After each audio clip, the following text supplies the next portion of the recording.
हमने अभी बात की थी कि जब कोई हम माल खरीदते हैं, मतलब गुड्स परचेस करते हैं या गुड्स को सोल्ड करते हैं, तो कैसे जनरल एंट्री होती है। लेकिन गुड्स के अलावा कोई और चीज़ भी तो हो सकती है। केवल हम अपनी गुड्स को ही परचेज और सेल्स वर्ड का इस्तेमाल करते हैं, गुड्स के अलावा बाकी चीज़ों के लिए परचेज और सेल्स वर्ड का इस्तेमाल नहीं करते। जैसे अपन एक जनरल एंट्री देख रहे हैं, एक क्वेश्चन देख रहे हैं। जैसे यहाँ लिखा है फर्नीचर परचेज 6,000 रुपीज़।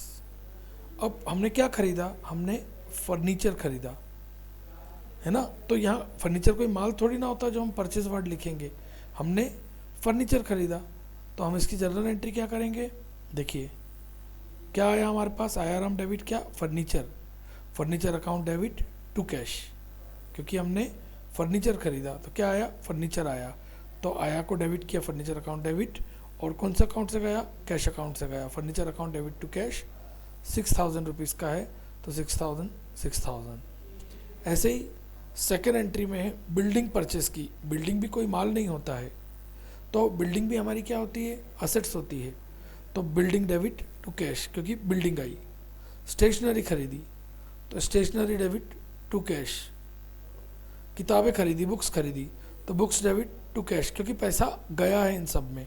किस अकाउंट को मिल रहा है, फर्नीचर को मिल रहा है, बिल्डिंग को मिल रहा है, स्टेशनरी को मिल रहा है। और जा कहाँ से रहा है, जब हम कुछ खरीदते हैं तो पैसा ही जाता है, तो कैश अकाउंट से जा रहा है, तो टू कैश क्रेडिट किया अपन ने।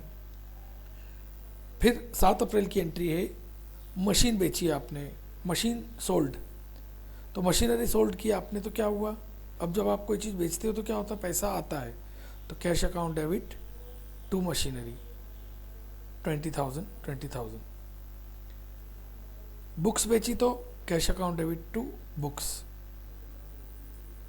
फिर इसके बाद यदि आप अगली एंट्री है कि आपने परचेज फ्रॉम अंशुल। अब फिर वही बात हो गई कि अंशुल से खरीदा, मतलब क्या होता है, अंशुल से खरीदा मतलब उधारी खरीदा होगा। क्यों, क्योंकि कैश वर्ड नहीं दिया हुआ है। तो अब क्या हुआ, देने वाला कौन है, अंशुल है। और क्या आया आपके पास, गुड्स आया। तो आप एंट्री करोगे परचेज अकाउंट डेबिट, क्योंकि गुड्स को तो परचेज ही लिखेंगे खरीदते समय, टू अंशुल। फिर उन्होंने बोला है कि ऋचा को फर्नीचर उधार बेचा।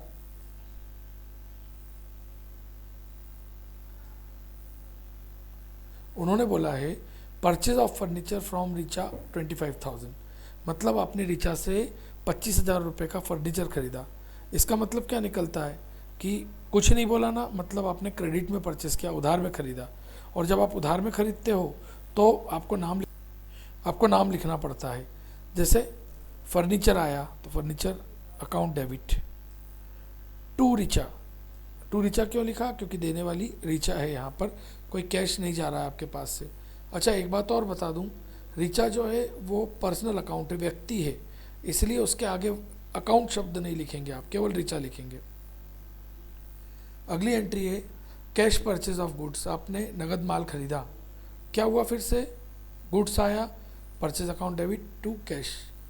उसकी अगली एंट्री है purchase goods from Anish in cash 30,000। Anish से 30,000 रुपये का माल खरीदा, लेकिन एक बात है, अनीश का नाम है तो उधार लग रहा है दिखने में, लेकिन कैश वर्ड भी तो है। और मैं आपको बोल चुका हूँ कि जब नाम भी हो और कैश भी हो तो अपन क्या मानते हैं, कैश मानते हैं। इसीलिए जब आपने अनीश से ख़रीदा है और नगद में ख़रीदा है तो purchase account debit to cash हो गया। फिर 22 अप्रैल की एंट्री दे रखी है, बिल्डिंग खरीदी, परचेज बिल्डिंग, एक मिनट, हाँ, cash purchase of building 4 lakh, 4 lakh रुपए की बिल्डिंग परचेज की। तो क्या आया, बिल्डिंग आई, building account debit to cash. अब क्या करेंगे, अब इन सब का टोटल लगाएंगे और यहाँ लिख देंगे और उसके नीचे डबल लाइन खींचेंगे। एक बात मैं आपको बता दूं, डेट का कॉलम इतना बड़ा होना चाहिए जिसमें आप आराम से डेट लिख सकें, ज़्यादा बड़ा नहीं बनाना है। पर्टिकुलर का जो कॉलम होता है वो थोड़ा अपन बड़ा बनाते हैं। उसका कारण क्या रहता है कि आपको नीचे नरेशन लिखना पड़ता है और नरेशन में ज़्यादा जगह लगती है। लेज़र फोलियो में अपन पढ़ रहे हैं तो अपने को तो लेज़र फोलियो में कुछ लिखना नहीं है। और जब हम प्रैक्टिकल लाइफ की बात करेंगे तो इसमें केवल पेज नंबर लिखा जाता है कि कौन से पेज से एंट्री कौन से पेज में कॉपी करनी है, इस जर्नल एंट्री से किस लेज़र में इसको कॉपी करेंगे। तो लेज़र फोलियो बिल्कुल छोटी सी 5-5 2 लाइन खींच दीजिए, ज़्यादा बड़ी ऐसे दूर दूर लाइन खींचने की ज़रूरत नहीं है। और अमाउंट के कॉलम में